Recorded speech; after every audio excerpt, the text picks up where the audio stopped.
Om Shanti. Good morning. 29 अगस्त 2020 के ईश्वरीय महावाक्य अर्थात मुरली सुनते हैं। आज बाबा कहते हैं, मीठे बच्चे, अविनाशी ज्ञान रत्न धारण कर, अब तुम्हें फकीर से अमीर बनना है। तुम आत्मा हो, रूप बसंत। बाबा ने कहा, मीठे बच्चे, अविनाशी ज्ञान रत्न धारण कर, अब तुम्हें फकीर से अमीर बनना है। तुम आत्मा हो, रूप बसंत। आज की मुरली में प्रश्न है, कौन सी शुभ भावना रख पुरुषार्थ में सदा तत्पर रहना है। कौन सी शुभ भावना रख पुरुषार्थ में सदा तत्पर रहना है।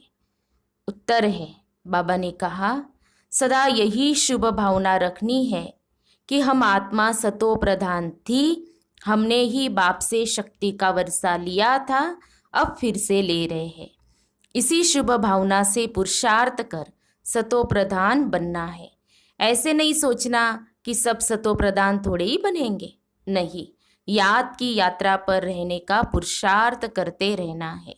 सर्विस से ताकत लेनी है।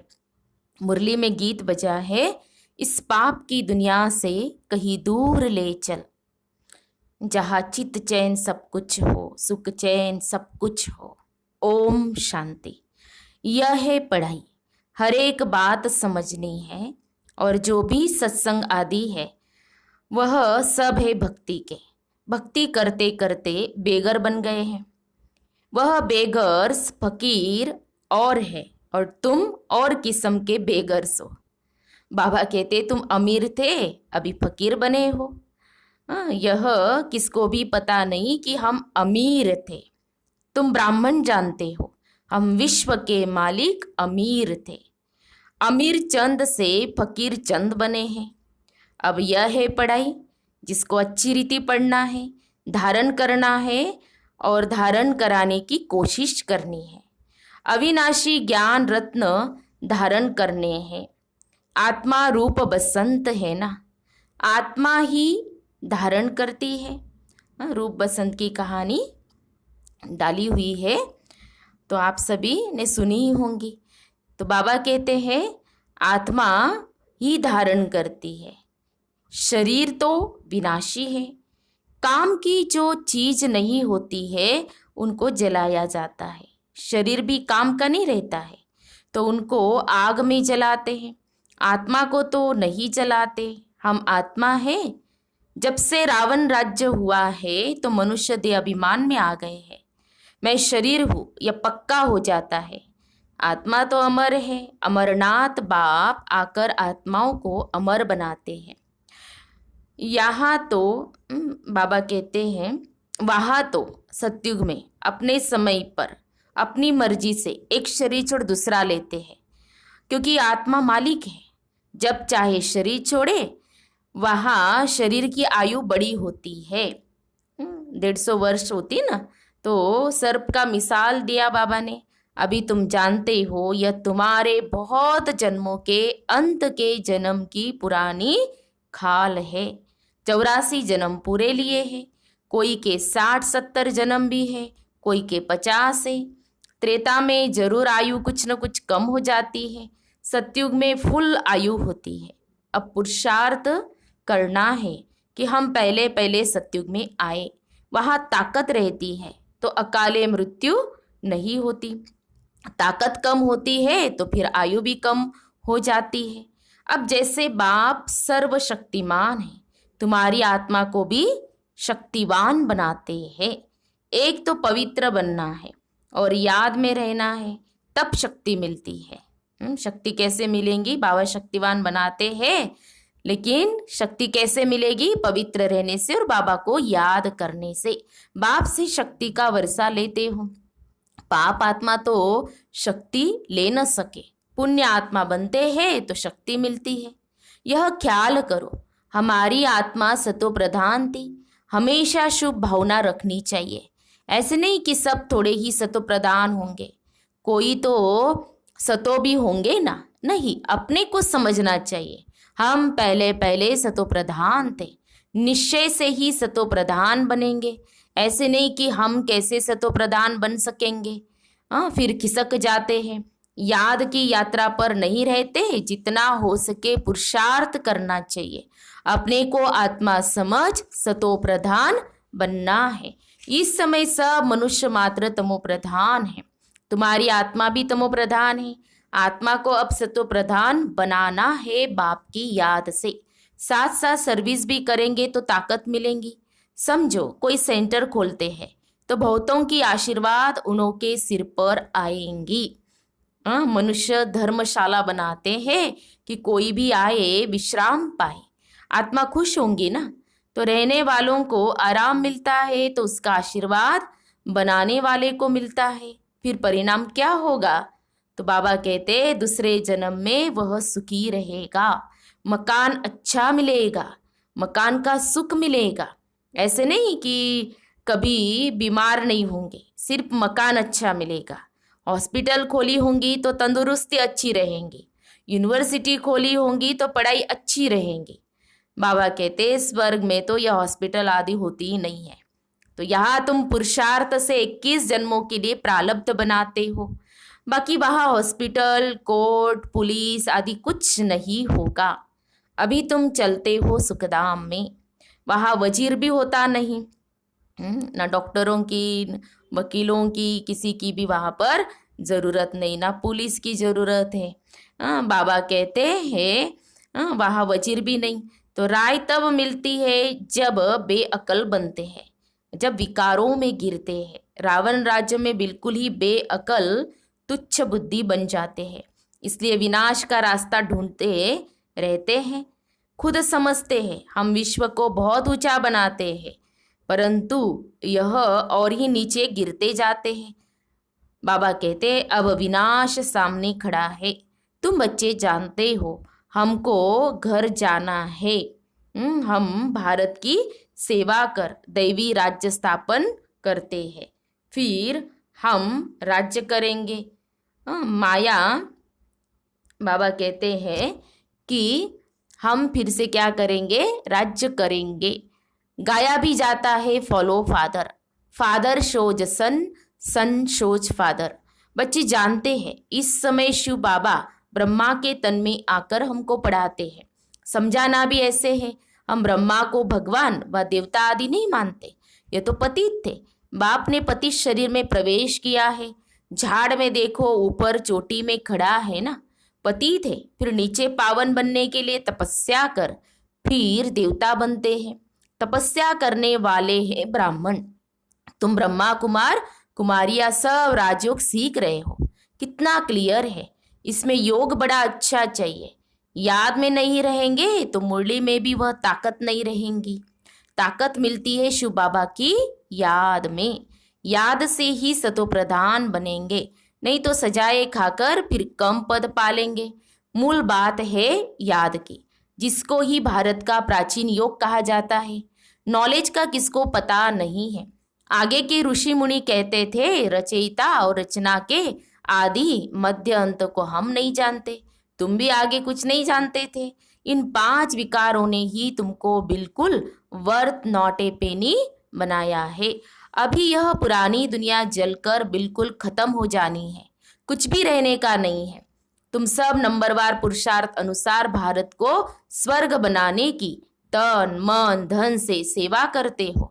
प्रदर्शनी में भी तुमसे पूछते हैं तो बोलो हम भी के अपने ही तन मन धन से श्रीमत पर सेवा कर राम राज्य स्थापन कर रहे हैं। गांधी जी तो ऐसे नहीं कहते थे कि श्रीमत पर हम राज्य स्थापन करते हैं। यहाँ तो इसमें श्री श्री 108 बाप बैठे हैं, 108 की माला भी बनाते हैं। माला तो बड़ी बनती है, उसमें 8 108 अच्छी मेहनत करते हैं। नंबरवार तो बहुत है जो अच्छी मेहनत करते हैं। रुद्र यज्ञ होता है तो सालीग्रामों की भी पूजा होती है। जरूर कुछ सर्विस की है तब तो पूजा होती है।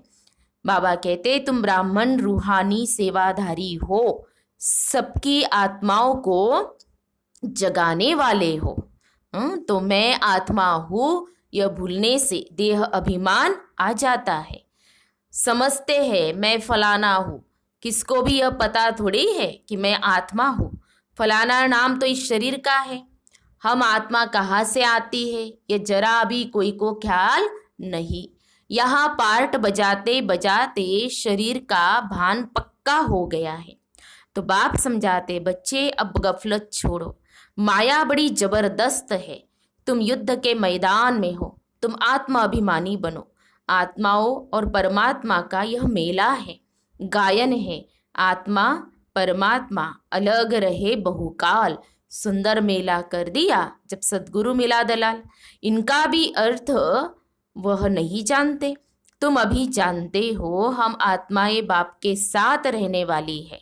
वह आत्माओं का घर है ना, बाप भी वहाँ है। उनका नाम है शिव। शिव जयंती भी गाई जाती है, दूसरा कोई नाम देना ही नहीं चाहिए। तो बाप कहते मेरा असली नाम है कल्याणकारी शिव। कल्याणकारी रुद्र नहीं कहेंगे, कल्याणकारी शिव कहते हैं। काशी में भी शिव का मंदिर है ना, वहाँ जाकर साधु लोग मंत्र जपते हैं, शिव काशी विश्वनाथ गंगा। अब बाप समझाते, शिव जो काशी के मंदिर में बिठाया है उनको कहते हैं विश्वनाथ। अब मैं तो विश्वनाथ हूँ नहीं, विश्व के नाथ तुम बनते हो। बाबा कहते विश्व के, क्योंकि विश्व का मालिक तुम बनते हो। बाबा हमेशा कहते हैं मैं तो सिर्फ ब्रह्मांड का मालिक हूँ, लेकिन तुम बच्चे तो ब्रह्मांड के भी और विश्व के भी मालिक बनते हो। मैं बनता ही नहीं हूँ, ब्रह्म तत्व के नाथ भी तुम बनते हो। तुम्हारा वह घर है, वह राजधानी है। मेरा घर तो एक ही है, ब्रह्म तत्व। मैं स्वर्ग में आता नहीं हूँ, न मैं नाथ बनता हूँ। और मेरे को कहते ही है शिव बाबा। मेरा पार्टी है पतितों को पावन बनाने का। सिख लोग भी कहते हैं मूत पलीती कपड़ धोए, परंतु अर्थ नहीं समझते। महिमा भी गाते हैं एक ओंकार अजोनी, यानी जन्म मरण रहित। मैं तो 84 जन्म लेता नहीं हूँ, मैं इनमें प्रवेश करता हूँ। मनुष्य 84 जन्म लेते हैं, इनकी आत्मा जानती है बाबा मेरे साथ इकट्ठा बैठा हुआ है। ब्रह्मा बाबा की आत्मा जानती है कि शिव बाबा मेरे साथ इकट्ठा बैठा हुआ है, तो भी घड़ी घड़ी याद भूल जाती है। इस दादा की आत्मा कहती मुझे बहुत मेहनत करनी पड़ती है। ऐसे नहीं कि मेरे साथ बैठा है तो याद अच्छी रहती है, नहीं, एकदम इकट्ठा है। जानता हूँ मेरे पास है, इस शरीर का जैसे वह मालिक है, फिर भी भूल जाता हूँ। बाबा को यह शरीर मकान दिया है रहने के लिए। देखो ब्रह्मा बाबा कहते हैं शिव बाबा को बाबा ने शरीर दिया है, यह दिया है लोन पर। बाकी एक कोने में बैठा हूँ, बड़ा आदमी हुआ ना, विचार करता हूँ बाजू में मालिक बैठा है, यह रथ उनका है, तो वह इनकी संभाल करते हैं। मुझे शिव बाबा खिलाते भी हैं, मैं उनका रथ हूँ। कुछ तो खातिरी करेंगे ना, इस खुशी में खाता हूँ। 2-4 मिनट बाद भूल जाता हूँ, तब समझता हूँ बच्चों को कितनी मेहनत होगी। देखो ब्रह्मा बाबा अपना अनुभव बताते हैं कि शिव बाबा बिल्कुल मेरे बाजू में है, मेरे पास है, तो भी मुझे मेहनत मैं भूल जाता हूँ। और फिर बाबा ऐसे ऐसे बातें करते हैं भोजन करते समय भी कि बाबा शिव बाबा जरूर इस रथ की क्या करेंगे, खातिरी करेंगे, क्योंकि ब्रह्मा बाबा ने लोन पर दिया हुआ है। इसलिए बाबा समझाते रहते जितना हो सके बाप को याद करो, बहुत बहुत फायदा है। यहाँ तो थोड़ी बात में तंग हो पड़ते हैं, फिर पढ़ाई को छोड़ देते हैं। बाबा बाबा कह फारकती दे देते हैं। बाप को अपना बनावंती, ज्ञान सुनावंती, पशंती, दिव्य दृष्टि से स्वर्ग देखंती, रास करंती, अहो मम माया मुझे फारकती देवंती भागंती। तो देखो ये बाबा की भाषा है कि बाबा कहते इतना पक्के जो बच्चे थे वो भी बाबा को छोड़कर चले गए। कईयों ने ब्लड से लिख कर दिया था कि बाबा हम आपको कभी छोड़कर नहीं जाएंगे, लेकिन बाबा ने आगे कहा अहो मम माया, तुम बहुत क्या है ज़बरदस्त, जो बच्चों को मुझसे फारकती दिला देती है। विश्व का मालिक बनाते, उनको फारकती दे देते हैं। फारकती माना दूर चले जाते हैं बाबा से, इसीलिए बाबा कहते हैं फारकती। और सबसे बाबा कहते हैं माया हमारा बुद्धि योग तोड़ देती है, सबसे पहले तो यही काम करती है। और फिर पहले तो क्या कि मुरली, मुरली जो हम सुनना बंद कर देते हैं या पढ़ना बंद कर देते हैं तो धीरे धीरे माया बराबर अटैक कर देती है बुद्धि पर। इसलिए बाबा कहते हैं मुरली कभी मिस नहीं करनी चाहिए। तो बड़े बड़े नामी ग्रामी भी फारकती दे देते हैं। अभी तुमको रास्ता बताया जाता है, ऐसे नहीं कि हाथ से पकड़ कर ले जाएंगे। बाबा कहते हैं इन आँखों से तो अंधे नहीं है ना। हाँ, ज्ञान का तीसरा नेत्र तुमको मिलता है, तुम सृष्टि के आदि मध्यंत को जानते हो। ये 84 का चक्र बुद्धि में फिरना चाहिए। तुम्हारा नाम है स्वदर्शन चक्रधारी। एक बाप को ही याद करना है, दूसरे कोई की याद न रहे, पिछाड़ी में यह अवस्था रहे। बाबा कहते हैं जैसे स्त्री का पुरुष से लव रहता है, उनका है जिस्मानी लव, और यहाँ तुम्हारा है रूहानी लव। तुम्हें उठते बैठते पतियों के पति, बापों के बाप को याद करना है। दुनिया में ऐसे बहुत घर है जहाँ स्त्री पुरुष तथा परिवार आपस में बहुत प्यार से रहते हैं। घर में जैसे स्वर्ग लगा रहता है। 5-6 बच्चे इकट्ठे रहते हैं। देखो, सुबह को जल्दी उठ पूजा में बैठते हैं, कोई झगड़ा आदि घर में नहीं, एक रस रहते हैं। देखो, बाबा ने परिवार में ऐसा ही होना चाहिए। सुबह जल्दी उठना चाहिए, सुबह जल्दी उठ करके भगवान को जरूर याद करना चाहिए। चलो भक्ति मार्ग में जिस घर में पूजा पाठ चलता है तो वो घर में शुद्धता रहती है, झगड़ा आदि नहीं होता। इसलिए कहते हैं ना, जहाँ पर जल्दी सुबह उठा जाता है और पूरा घर स्वच्छ किया जाता है, उस घर में भी और कोई सोया नहीं रहता है। 10-10 बजे तक जो सोए रहते हैं, 9-10 बजे तक, तो उस घर में क्या क्या होगा? उस घर में तो क्या होगा? झगड़े ही चलते रहेंगे, क्योंकि जल्दी उठते नहीं हैं, स्वच्छता नहीं है, शुद्धता नहीं है। और इसीलिए बाबा कहते हैं परिवार में है कितने? बाबा ने कहा 5-6 मेंबर है तो इतने ही। इसीलिए बाबा कहते हैं पहले स्वर्ग खुद से शुरुआत करो, अपने घर से शुरुआत करो। पहले तो खुद का परिवर्तन करो। यहाँ जैसे मस्तक के बीच आत्मा को पूरा शुद्ध बनाओ, माना अपने विचारों से शुरुआत करो। हमारे विचार बहुत शुद्ध होने चाहिए, निगेटिविटी कुछ भी नहीं होनी चाहिए, व्यर्थ कुछ भी नहीं होना चाहिए। तो सत्युग स्वर्ग कैसे हम ला सकते हैं? पहले शुरुआत खुद से करो और अपने घर को क्या बनाओ? स्वर्ग बनाओ। और हर एक ने अपने दिल से ये लेना चाहिए। जिस घर में बहुत व्यर्थ चलता है, निगेटिव चलता है, जहाँ पर अशुद्धता है, अपवित्रता है, तो उस घर में क्या होता है? फिर झगड़े चलते रहते हैं। तो इसलिए बाबा कहते हैं कि कहाँ तो फिर एक ही घर में कोई राधा स्वामी के शिष्य होंगे तो कोई फिर धर्म को ही नहीं मानते, थोड़ी बात पर नाराज हो पड़ते हैं। तो बाप कहते इस अंतिम जन्म में पूरा पुरुषार्थ करना है, अपना पैसा भी सफल कर अपना कल्याण करो, तो भारत का भी कल्याण होगा। तुम जानते हो हम अपनी राजधानी श्रीमत पर फिर से स्थापन करते हैं। याद की यात्रा से और सृष्टि के आदि मध्य अंत को जानने से ही हम चक्रवर्ती राजा बन जाएंगे। फिर उतरना शुरू होगा, फिर अंत में बाबा के पास आ जाएंगे। श्रीमत पर चलने से ही ऊंच पद पाएंगे। बाप कोई फांसी पर नहीं चढ़ाते हैं, एक तो कहते हैं पवित्र बनो और बाप को याद करो। सतयुग में पतित कोई होता नहीं, देवी देवताएं भी बहुत थोड़े ही रहते हैं। फिर आहिस्ते आहिस्ते वृद्धि होती है। देवताओं का है छोटा झाड़, फिर कितनी वृद्धि हो जाती है। आत्माएं सब आती रहती है, यह बना बनाया खेल है। अच्छा, मीठे मीठे सिखिल दे बच्चों प्रति मात पिता बाप दादा का याद प्यार और गुड मॉर्निंग। रूहानी बाप की रूहानी बच्चों को नमस्ते। हम रूहानी बच्चों की रूहानी बाप दादा को याद प्यार और नमस्ते नमस्ते।